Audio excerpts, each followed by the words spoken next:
Is that all that Carey will be remembered for? I just wonder if the Aussies have any regret in running Bairstow out like that. I don't know. Past Jonny in the long room, and he's like steaming. I forgot there was a stump mic. Honestly, I remember like watching the replays of it, just cringing. Like, oh my goodness me, that's so embarrassing. I've got the feeling the Aussies will win at the Gabba, which means England have to go all out to win at Perth, and all out best attack is Archer and Wood in it. Does Broady still think the last Ashes down under is Null and void? Oh gosh. This episode is brought to you by Laithwaites. Pour yourself a glass, settle in, and join us for the love of cricket and a good bottle of wine with Laithwaites. It's another one of our Q&As. This time, Jose and I are talking about the biggest series of them all, the Ashes. And no surprise, we have had loads of questions. And with partnership with Laithwaites, we're going to be answering the best ones. And with it being an Ashes special, Jose, we've got a lovely bottle of something. Thank you. You'll guess it's from Australia. It is Chardonnay from the Barossa Valley. Myself a little Give it a swaz. glass here. Any top tips? Chardonnay for me, I love a roast chicken, so I think this will probably be pretty decent with that. For you. Smells good. Here we go, the tester. Oh, creamy. Buttery, creamy. Roast chicken's good shout. You happy with that? Time of year for a roast chicken. Watch the Ashes. So very happy with that. Anyway, more on that in a little bit. Let's get into our first question, which is from Brittany Della on Instagram. She's an Aussie and is taking her British boyfriend to the Ashes. How can she get him to cope with sitting with the Aussies?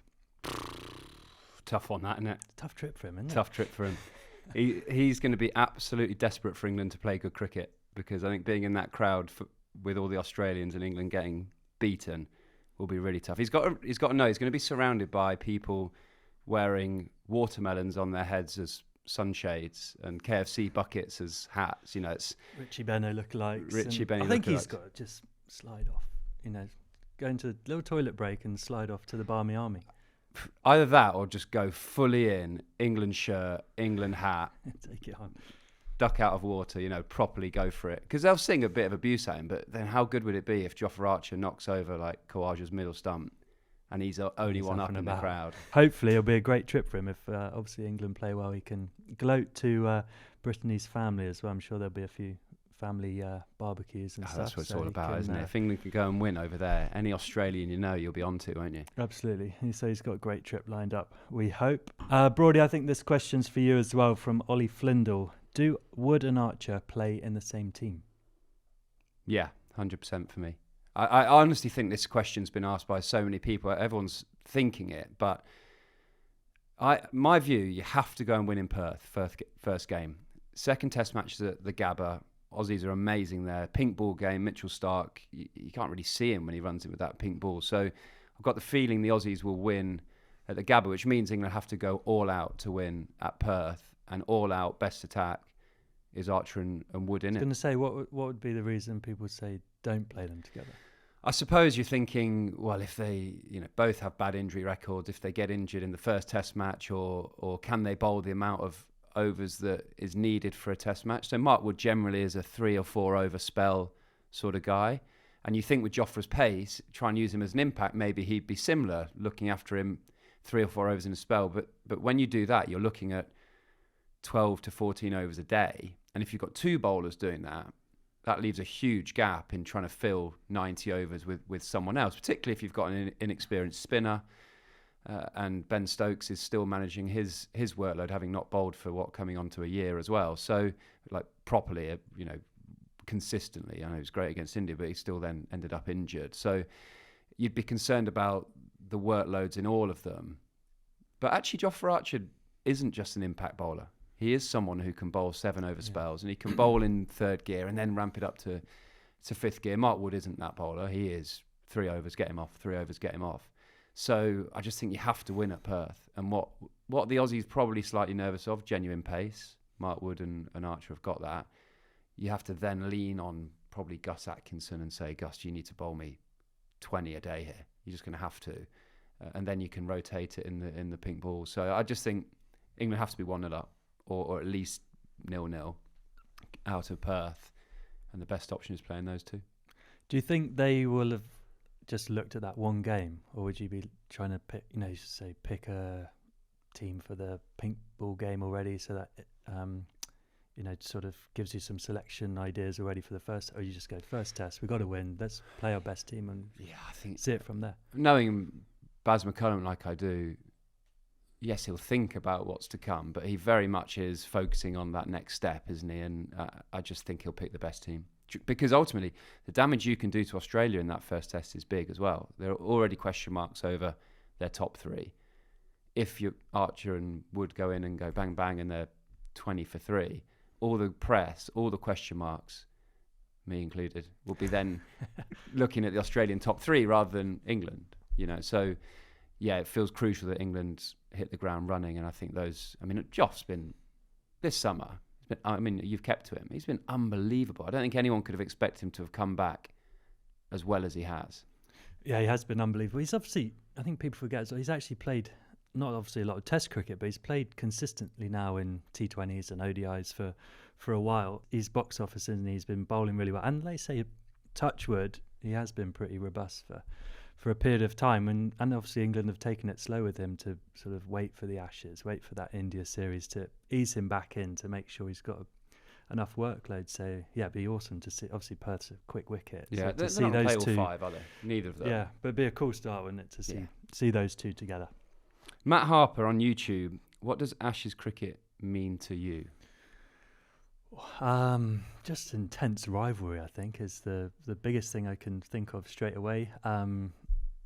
Starting off like late nights, sort of early mornings, staying up watching England play in Australia. I think that was always something sort of an early real memory of. You'd always hang on, wouldn't you, and then make it 3 overs in and fast asleep. Yeah, I'll just watch that first. But I remember being at school actually, thinking I'll just watch that first couple of overs or whatever, or the Harmison one as well, because that was obviously after winning in 2005 and going there. So that you were at school then, were you? Yeah. I was in Australia. I was on the Lions. Shadowing the tour. Yeah, shadowing the tour. And we all gathered around the TV to watch that first ball. And Ricky Clark, who used to play for Surrey, was behind us. And as Harmy was running in, he went, "This is going to second slip."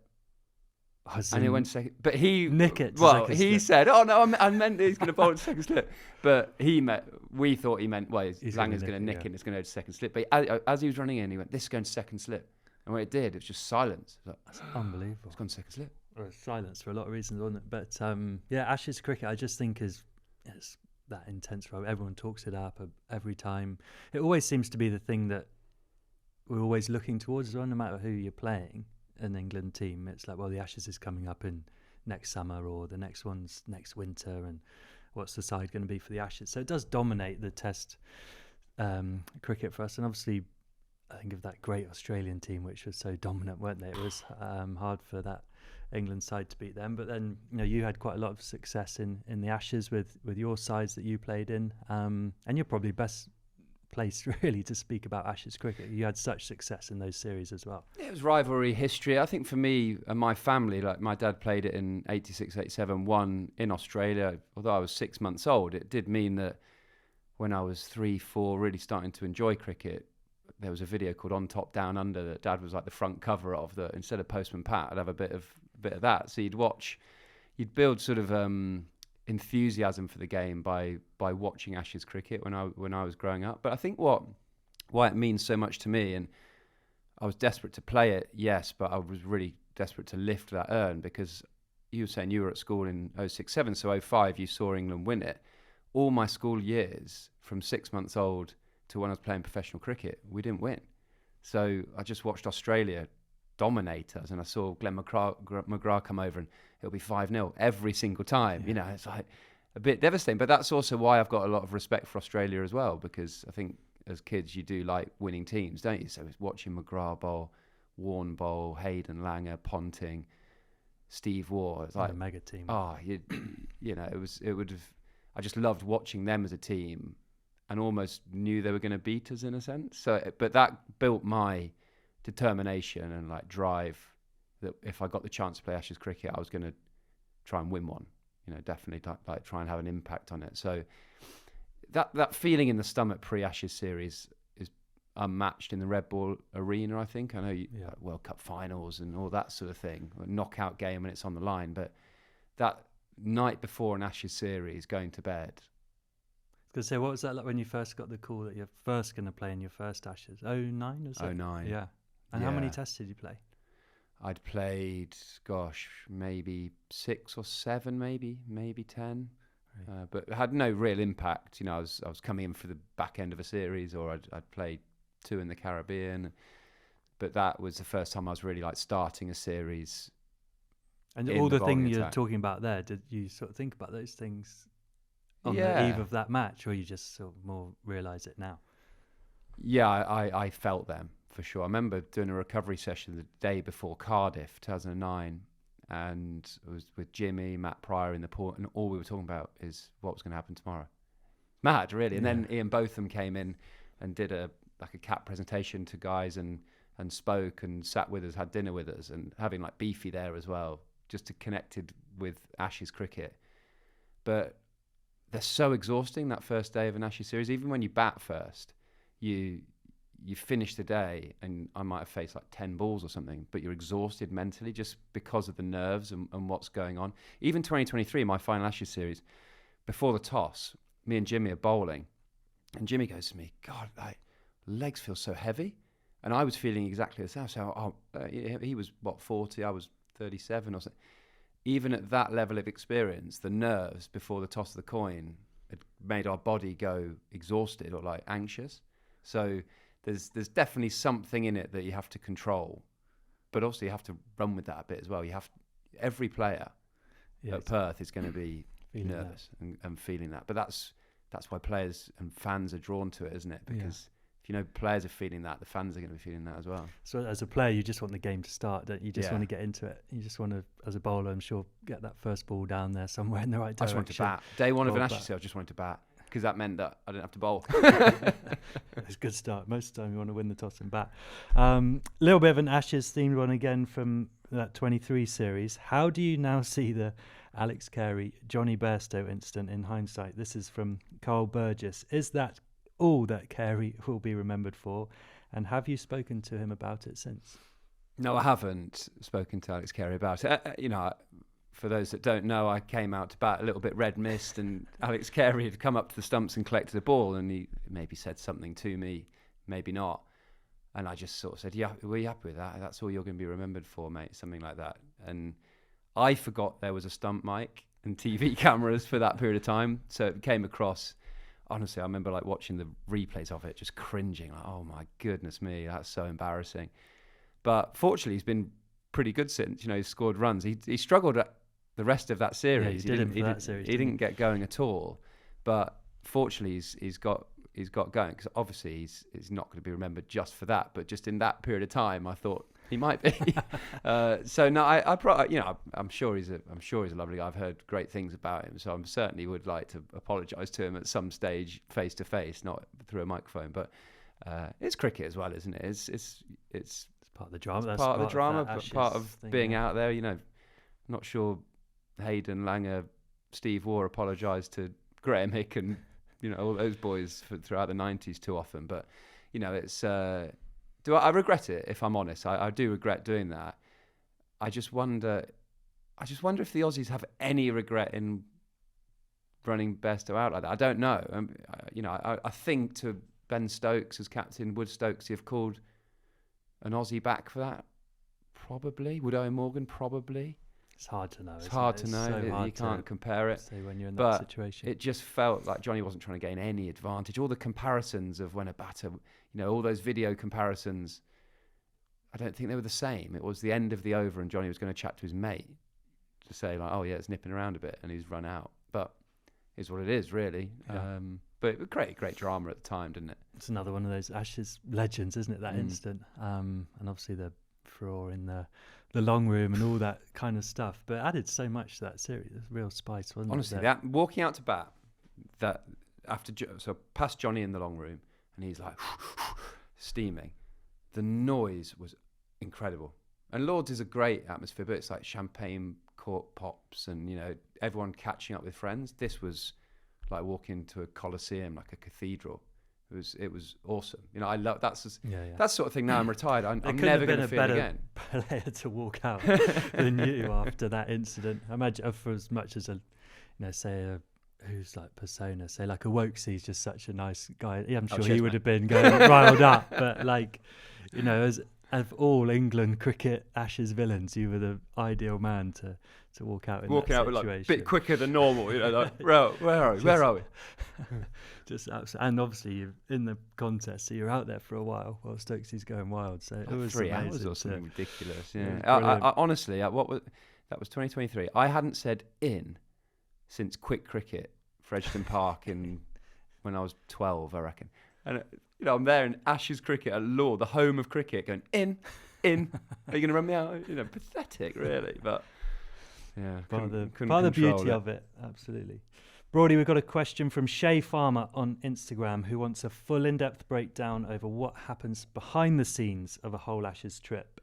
Receiving the call up, who sits next to who on the plane, to the last flight home, and everything in between. So feels like there's a lot to get through there. But the viewers, we've got 3 hours here. Should we just wedge in here? It's only got a couple bottles of these wine. Trip. So go on. Where do you want to start? Well, let's go. Well, the phone call first of all is like, you don't always get a phone call.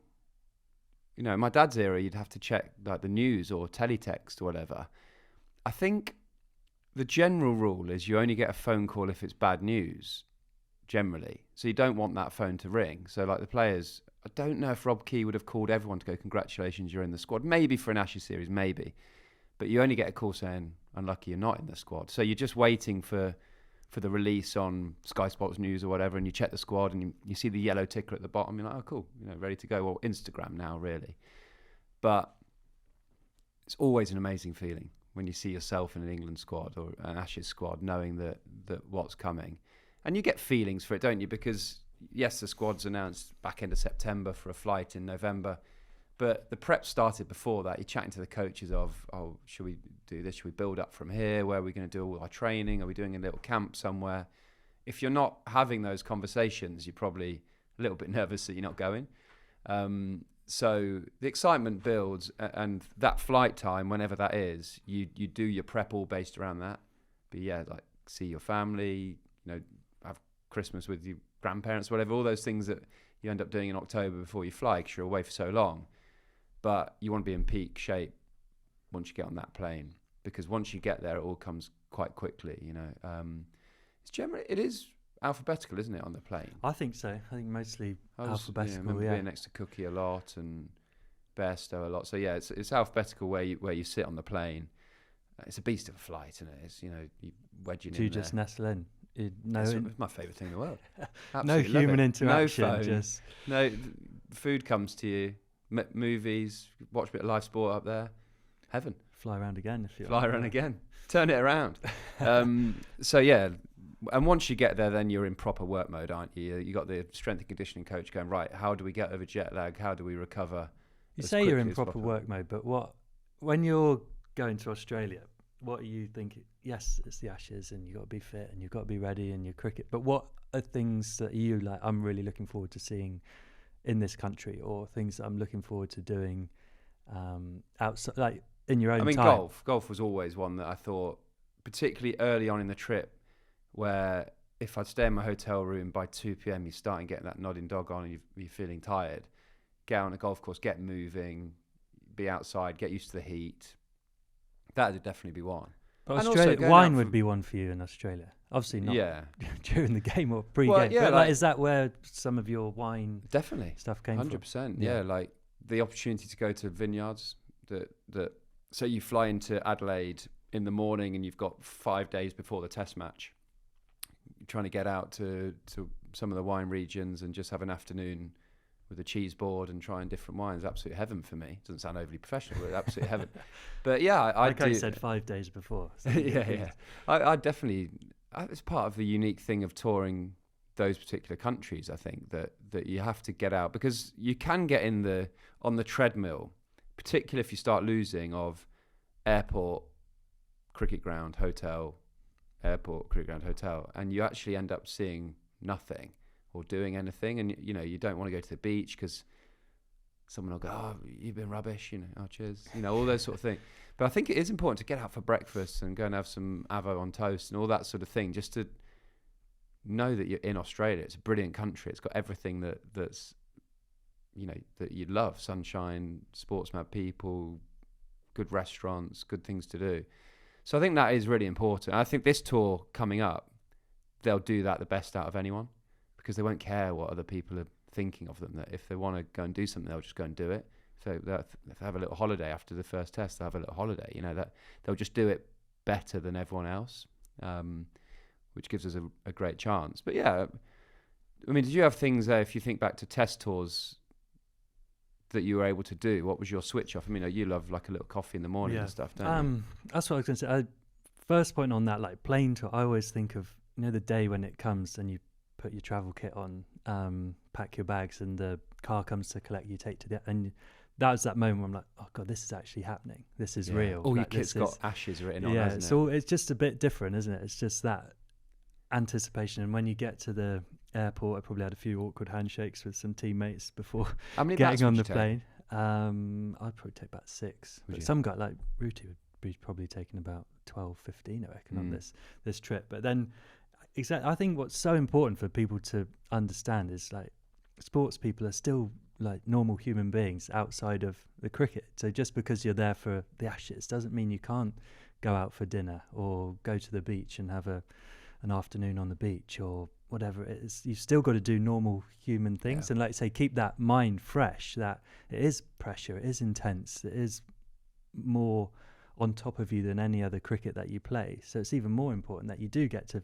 do those things that you like. And you get those people walking down the street, so shouldn't you be in the nets or whatever? But it's like, no, I just do normal stuff. Like I've practiced all morning, so now I'm just out enjoying. Like say, if you're in Adelaide, trying to get to one of the vineyards, or if I love Sydney, like that coastal walk from Coogee to Bondi.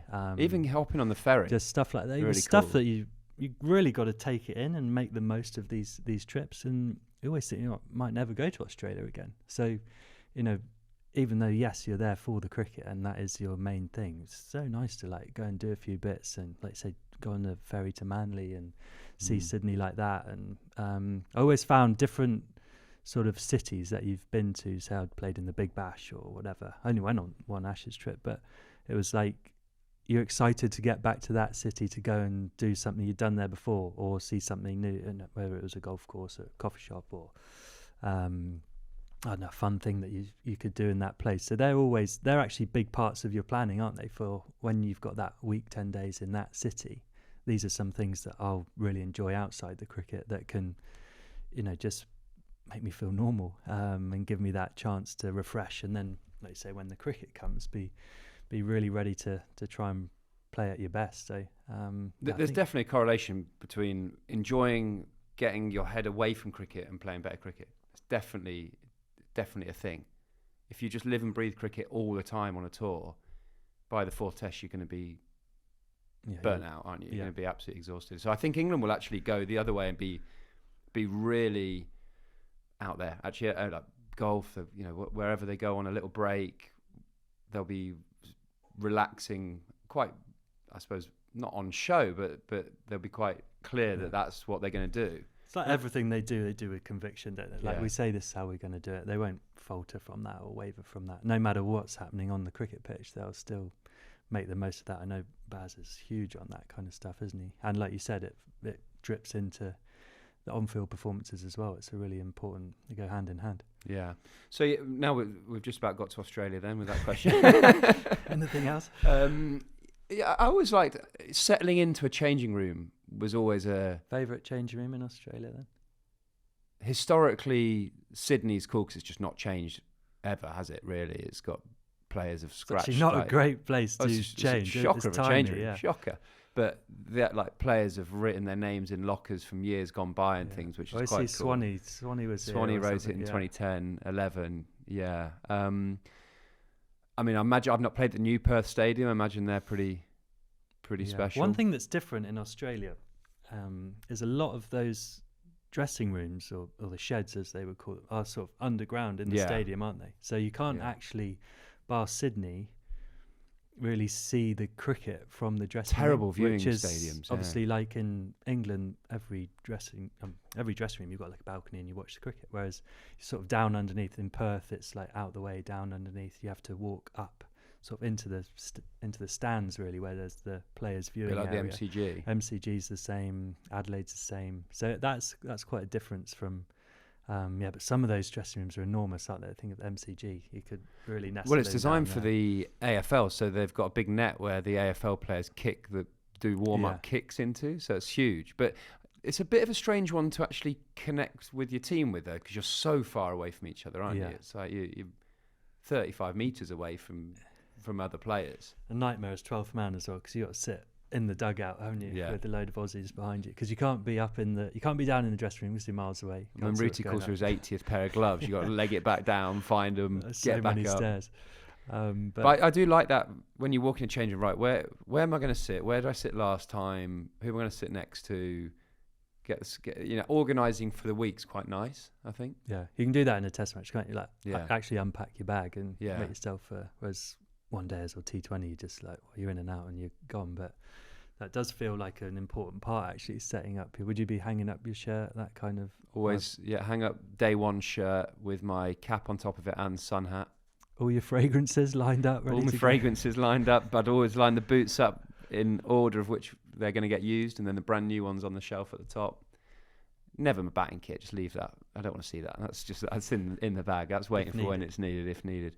But yeah, I would not Rooty organised, but I'd always be quite structured, because when you finish batting, you've got 10 minutes to get ready to bowl your first ball. So you've got to be able to go, that's off, that's on, I'm good to go. I hated putting like sweaty kit on or a wet shirt on to go and bowl my first spell. How many shirts would you get through in a game then, do you reckon? Obviously, it depends how long you're bowling. What did we used to get? Like 10 maybe? 10 or 12 Ashes shirts.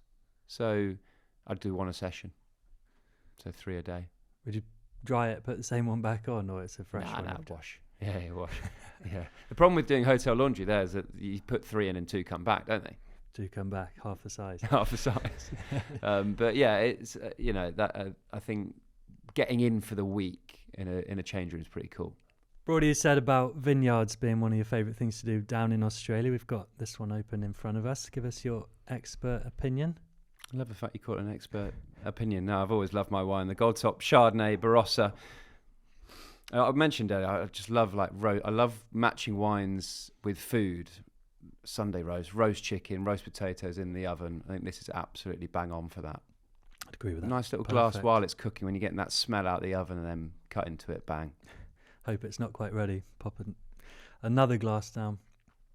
Exactly. I mean, the Barossa Valley of Australia, it's just perfect wine territory, really. Adelaide was my dad's favourite place to match referee, because after each test match, they'd get gifted a bottle of wine, because it's wine country. They'd get gifted a bottle of wine after each day to either take home and drink at home to remember that day, or enjoy that evening in the change room. Yeah. It's a good job, that, isn't it? Great job. We never got that as players, did we? Could sign up for that. Yeah, no wonder. Best thing about being a match ref.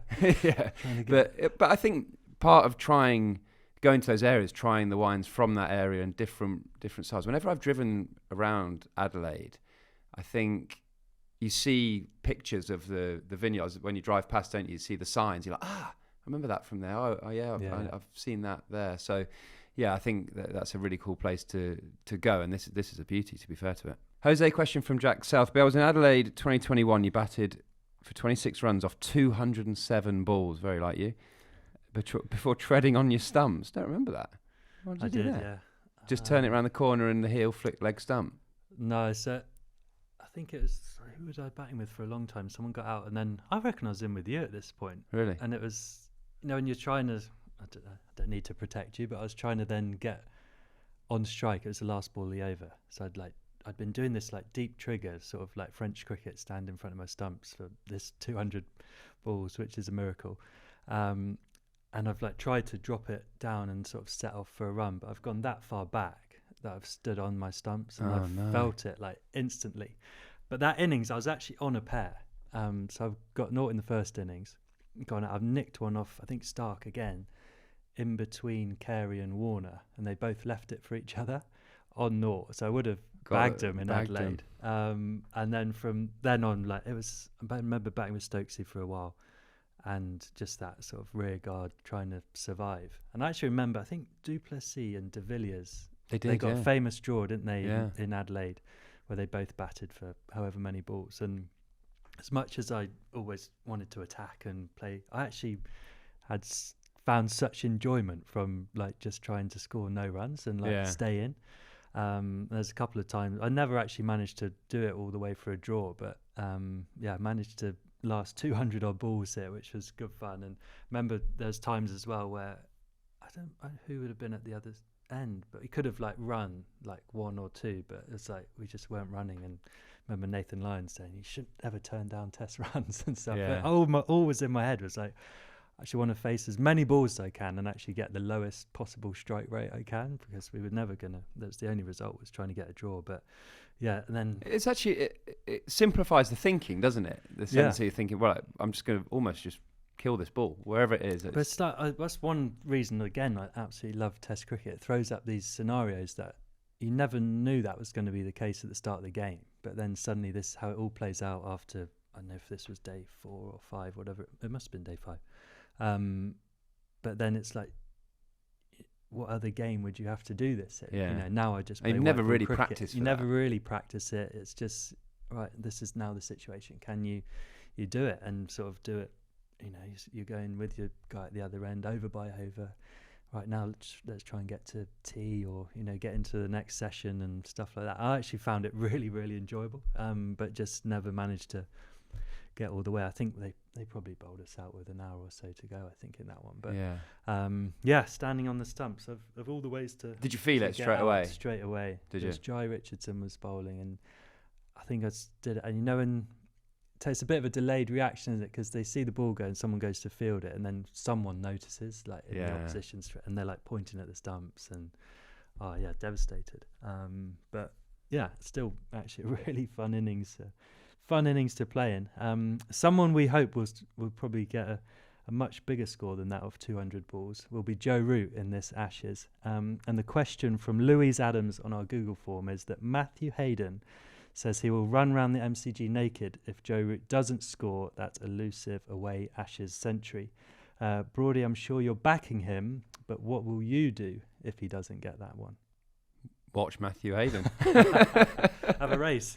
We probably just need to clarify. What happens if Joe Root breaks a finger in the first one, doesn't get the chance? That still mean that Matthew Hayden's running round? All bets are off. Just need a little bit of clarity on that, because no offence to Matthew Hayden, but I don't think anyone wants to see that, do they? I saw his daughter message Rooty on Instagram, commented on the post saying, "Please, Joe, do me a favour, get 100, would you?"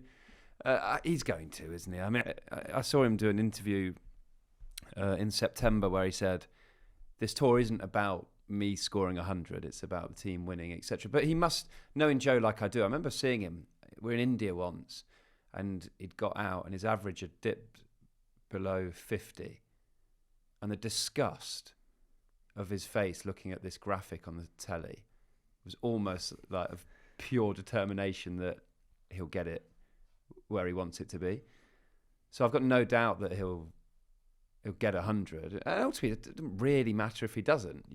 He's had a couple of, I think, was he 50 or 60 not out when he got heat stroke in Sydney that might have cost him the chance or whatever. But I guarantee you, knowing Joe like I do, he would prefer to average 20 in this series and England win than average 100 and we lose. So I'd certainly take us winning the Ashes and Joe scoring no runs.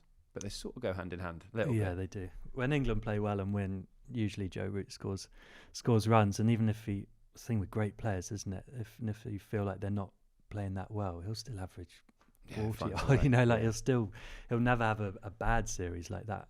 Or we hope, obviously, touch wood. But I think he's in the form of his life. I would say he's been in the amazing form, obviously, for such a long period of time. But it just seems the summer that we've just had against India to go 300s in a row in the last 3 test matches, and he just knows his game even more. He's always got that hunger to get better and better and better, and he just wants to win games of cricket for England, so he sees that as just trying to score as many runs as he can. So obviously 100 is part of that process, to just scoring as many runs as he can. So hopefully we will let Matthew Hayden keep his dignity and not be running around, and you won't have to watch him or come up with any other forfeit for yourself. So that would be the perfect winter for us.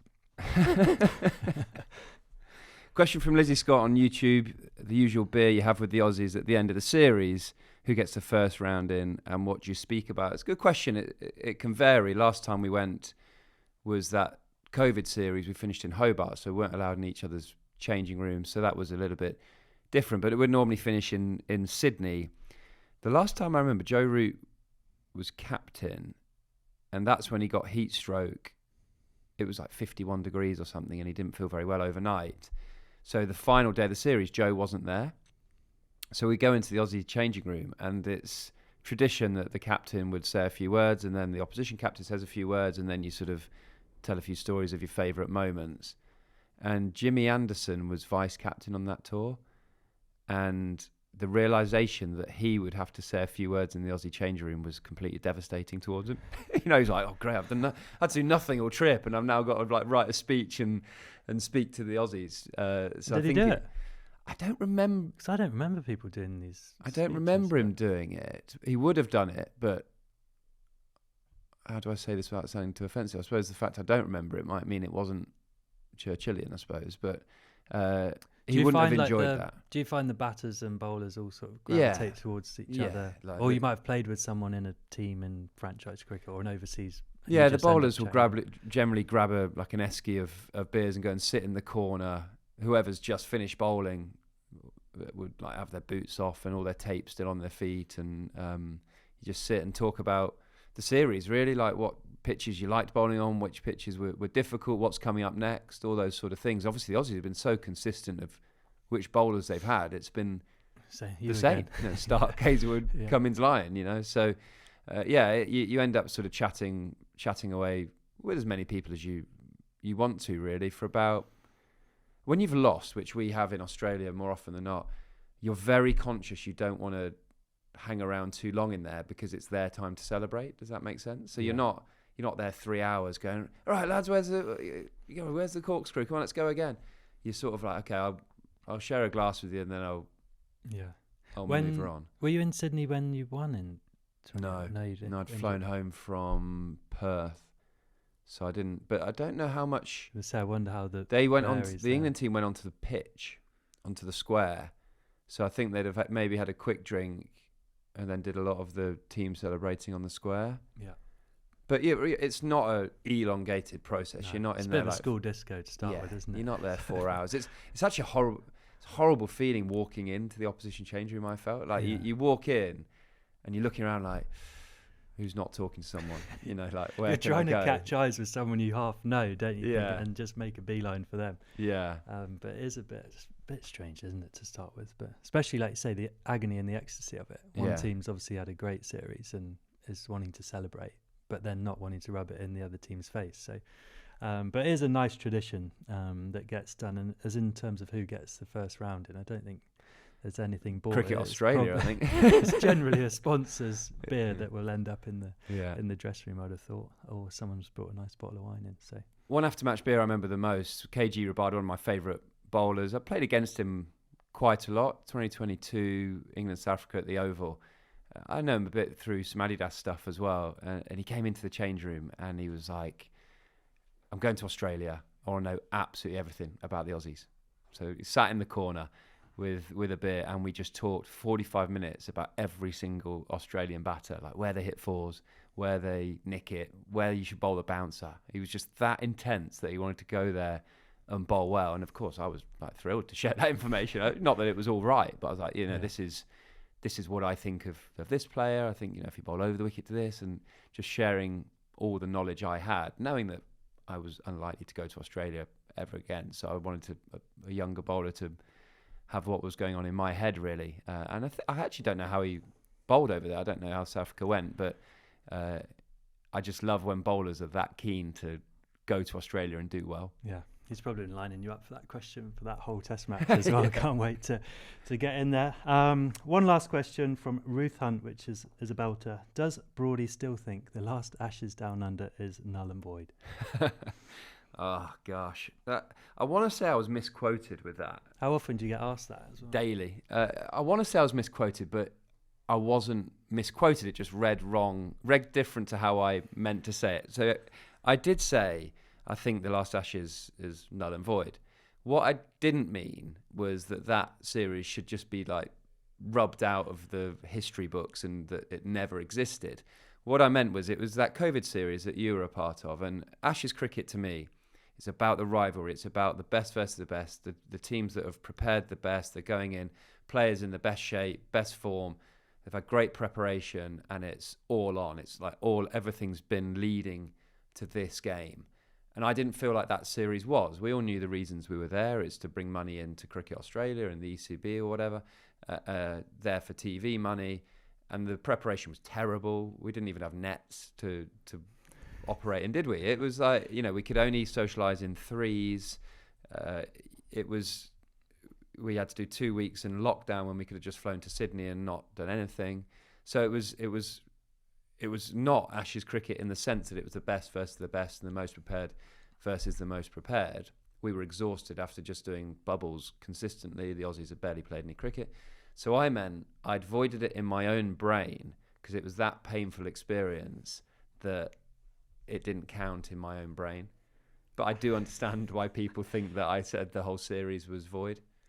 It's because they can't get that whole answer into a headline. So null and void is where they'll go for it. And this podcast now, null and void.